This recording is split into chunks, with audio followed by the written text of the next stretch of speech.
Donald Trump wants to convince you that the Dems are coming for Medicare, and with the Dem Party of 10 years ago, perhaps they would. But things are changing now, and the Republicans are the ones talking about coming after Medicare. But how are they going to actually try to sell the American people on that? How are they going to message about the need to cut these programs that are incredibly popular? Well, I don't know for sure, and there are a number of politicians who are going to do it, but we do have some indication. So if we could play video 4, you're going to see Marco Rubio talking about this.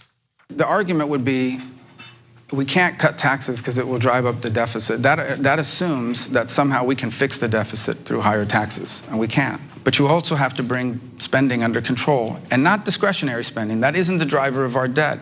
The driver of our debt is the structure of Social Security and Medicare, and if we did that in combination with growth, you can begin to bring the trajectory of the debt to a responsible and acceptable level. That is the only way forward. So I view tax reform as the economic growth component of it.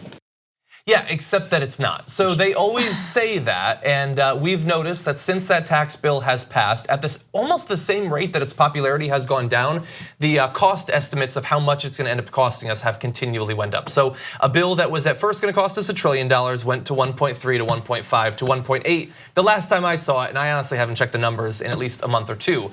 And what you saw right there is something that I warned about before the 2016 election, which is, if we allow them to take over the White House, the Senate, and the House, and they pass their big tax cut bill, we are not only screwed in that they get the tax cuts that they want so badly, but we're screwed foundationally on virtually every other possible issue, because the deficits and debt caused by their tax cut bills will be used to justify the cutting of virtually every program imaginable. Yes. And that does not just stop at little rinky-dink programs that cost 20 million here, 5 billion there. It's also Medicare, Medicaid, and Social Security. They have now taken the rug out from under us. And although there are other progressive ways to balance all of this out while actually accomplishing for the American people what they desire, they are instead going to say, what can we do? Nobody could have predicted that if you suddenly don't take in trillions of dollars, the government will lack trillions of dollars. So we have to cut food stamps. We have to take away all the aid to the Palestinians that they're going to be talking about in the second hour. We have to cut Medicare, Medicaid, Social Security, all of those. But not the unnecessary and unasked for military budget increase. Could you cut his mic? Don't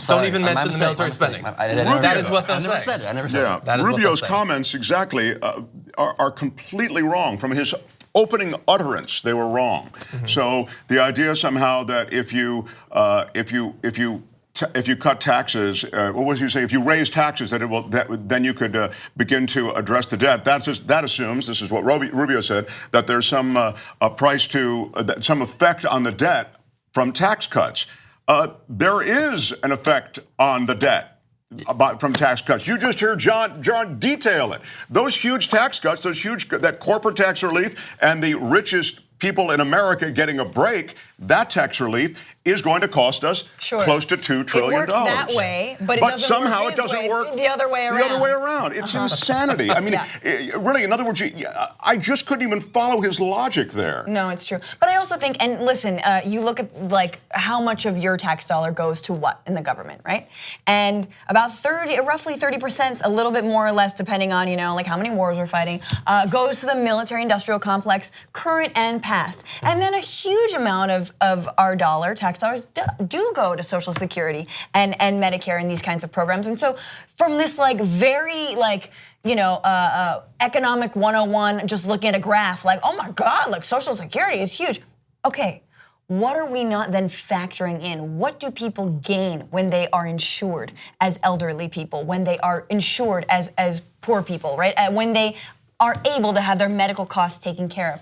We are saving, and this is how we've done the numbers. The Koch brothers have done the numbers for us, thank you, that actually having an expansion of Medicare will save the American people. But you can't see that. You don't see healthy people. You only see the crazy person or the person who's not well, right? You only see when someone has a problem or when there is violence in a community. When everything's chill, it's I wonder what were the building blocks of a nation that created a safe community, It wasn't armed guards, it was people having an education and being able to, go to the doctor when they need to. Yeah. So, and having a job.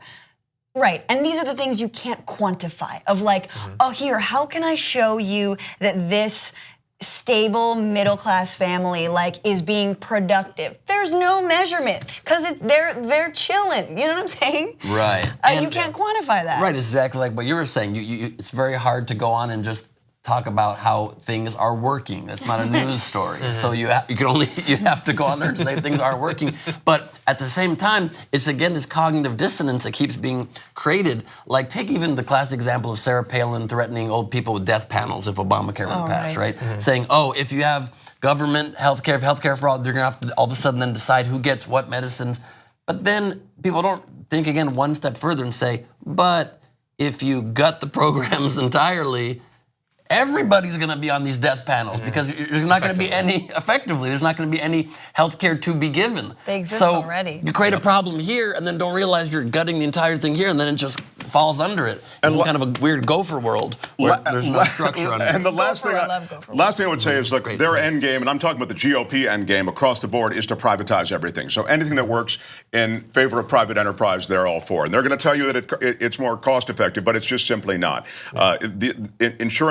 Insurance money is going to be huge money, and they're going to grab it from us once they get rid of these programs. And we've seen what private enterprise does, that you can't trust them on the environment, you can't trust them on keeping prices down for aspirin in a hospital. But that's the end game, to privatize everything. Yeah.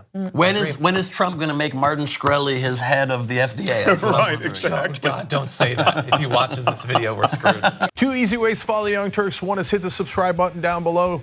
Then you're a TYT subscriber. And second is ring the bell.